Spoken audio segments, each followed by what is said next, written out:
आस्था जी। राधे राधे राधे महाराज जी। महाराज जी, भक्ति में हमें संयम, समर्पण और स्मरण करना चाहिए। कृपया बताएं कि इस भ्रमित समय में एक युवा कैसे संतुलन बनाए। क्या आनंद और भक्ति साथ साथ चल सकते हैं? आनंद और भक्ति एक ही है, विषय भोग और भक्ति नहीं चल सकता। आनंद तुम विषयों में ढूंढ रहे हो, आनंद तुम विषयों को संबोधित कर रहे हो। आनंद नाम भगवान का है, जो आनंद सिंधु सुख राशि, सीकर तैत्र लोक सुपासी, सो सुख धाम राम सुनामा। आनंद भगवान का नाम है। जो भगवान से मिलता है उसे आनंद कहते हैं, जो विषयों से मिलता है उसे आनंद कहते हैं। क्या किसको आनंद मिल गया? हर विषय भोग रहे हो, तुम आनंदित हो क्या?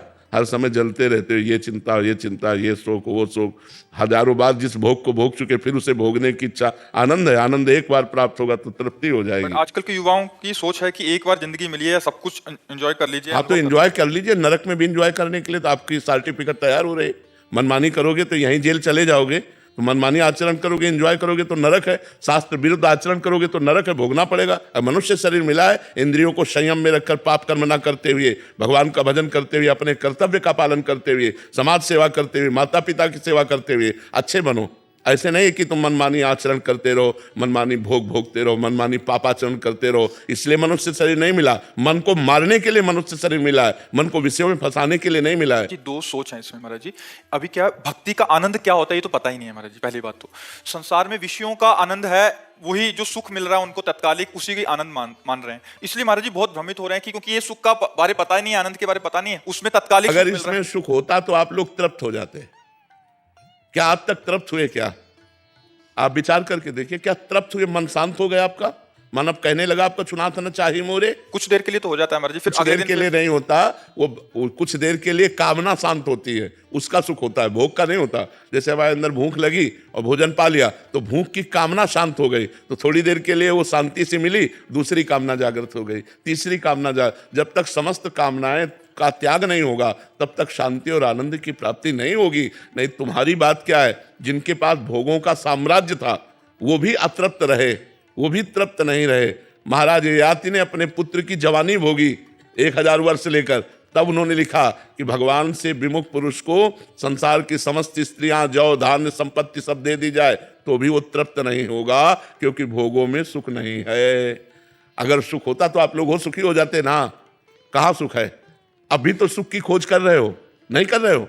अभी सुख की चाह में भटक रहे हो। वो सुख मिलेगा भगवान के चरणों में। जब तक भगवान का आश्रय नहीं लोगे तब तक मन शांत नहीं होगा, और जब तक शांति नहीं तो सुख कहाँ रखा हुआ है? तो भक्ति आनंद प्रदान करती है, भगवदा आनंद, ना कि विषय आनंद। भक्ति शास्त्र सम्मत विषयों को भोगते हुए प्राप्त की जा सकती है। जैसे धर्म पूर्वक एक पुरुष को स्वीकार किया पति रूप में तो आजीवन उसके प्रति समर्पित, एक पत्नी को हाथ ग्रहण किया, पानी ग्रहण किया, आजीवन उसको अपना प्यार दे दीजिए, और संतान उत्पत्ति, उसकी पढ़ाई लिखाई के लिए धन कमाइए, धन से परिवार का पोषण कीजिए, नाम जप कीजिए, आनंद की तरफ बढ़ रहे हैं आप। कोई ज्यादा मेहनत की बात थोड़ी है, भाव बदलना है।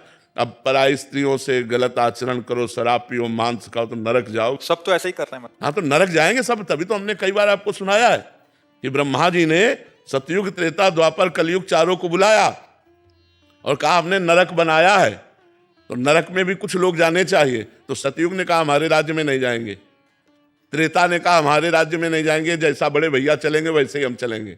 द्वापर से कहा, द्वापर ने कहा कुछ उपाय हम करेंगे कि आपकी आज्ञा का पालन हो। जब कलयुग आया तो उन्होंने कहा जैसे बड़े भैया ने कहा हमारे राज्य में कोई नरक नहीं जाएगा, ऐसे हम वादा करते हैं कि हमारे राज्य में कोई स्वर्ग या भगवान को प्राप्त करेंगे। कोई बिरले ही होंगे जो पराय स्त्री की तरफ गंदी दृष्टि न रखते हो, जो पराय धन की चाह न करते हो, जो मांस न खाते हो। ये सब लक्षण नरक जाने के।